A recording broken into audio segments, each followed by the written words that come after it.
Welcome back to Eye on Insurance and IBN Money Special on Life Insurance. We have with us Mr. Karthik Javeri, a financial and wealth management expert who's here to take us through insurance and the many aspects about it. In this segment, we're going to talk about insurance and taxation.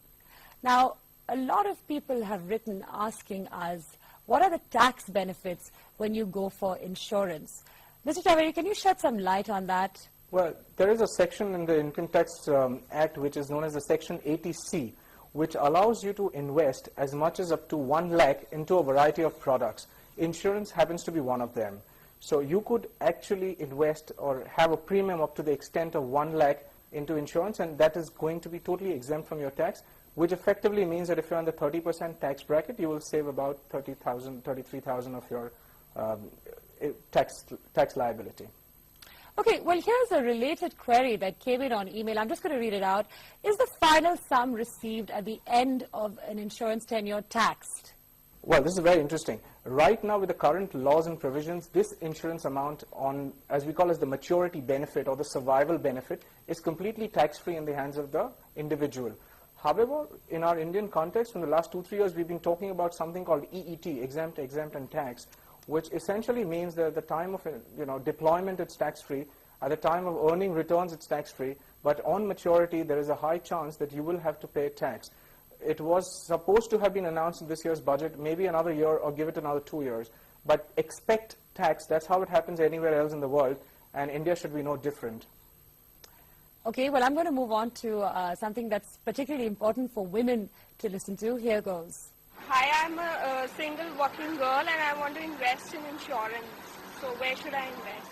Now, that is a group that is growing very fast, the single working woman. Yes. Are there any specific policies you suggest for them? No, all policies basically rotate around the same fundamental concepts.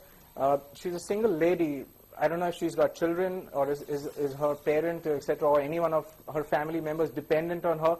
If there is somebody who is dependent on the money she's earning, yeah, she needs to buy an insurance. In fact, for her, the term life product is even more cheaper than it's for males in India.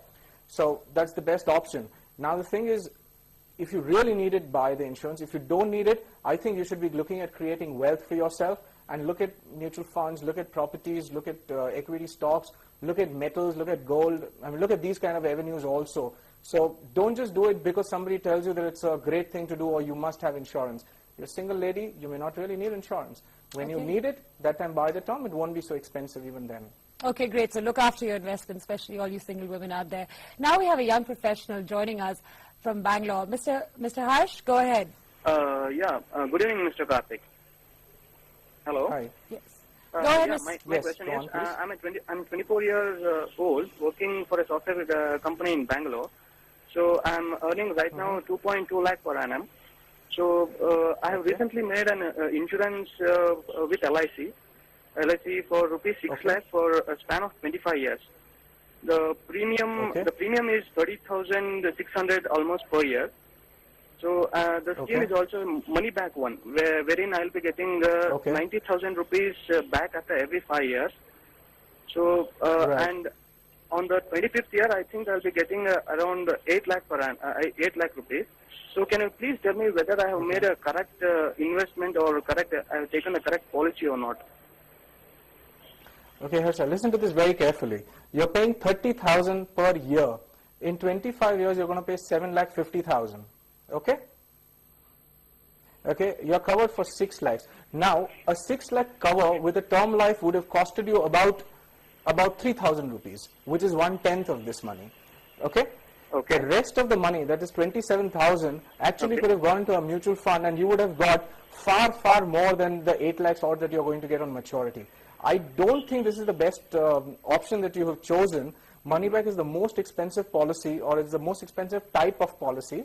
Okay. But now that you've got into it, there is a solution that you could apply, but you will have to wait for some time, which is you will have to pay your premiums for at least 3 years' time. Okay. After 3 years, LIC will allow you to make the policy paid up. And what happens by paid up is you don't have to pay any future premiums. All your benefits get reduced. 90,000 or whatever amounts may look large right now, but if you sit down with a calculator and if you invest your balance into a mutual fund, you will make so much more money, you will be amazed. So I would suggest pay your premium 3 years, make the policy paid up, all your benefits will reduce proportionately, okay, and the company will consider your three-year premium as a premium paid for full 25 years. Okay, so you don't lose the benefit. For getting your insurance requirement fulfilled, go into the term plan because you're not going to pay any other further premium to this particular plan. Okay? Well, that So certainly make sounds... it paid up after 3 years. Okay, great. So, well, that certainly sounds very useful, Mr. Haj. I hope that also helped. But with that, that's a wrap. Mr. Javeri, thanks for joining us and taking us through your valuable insights on insurance. We sure hope that this has been informative and useful to everyone watching. Do keep sending in your queries and feedback, www.ibnlive.com, and we assure you we will keep an eye on them. From everybody at the IBN Money, goodbye and happy investing.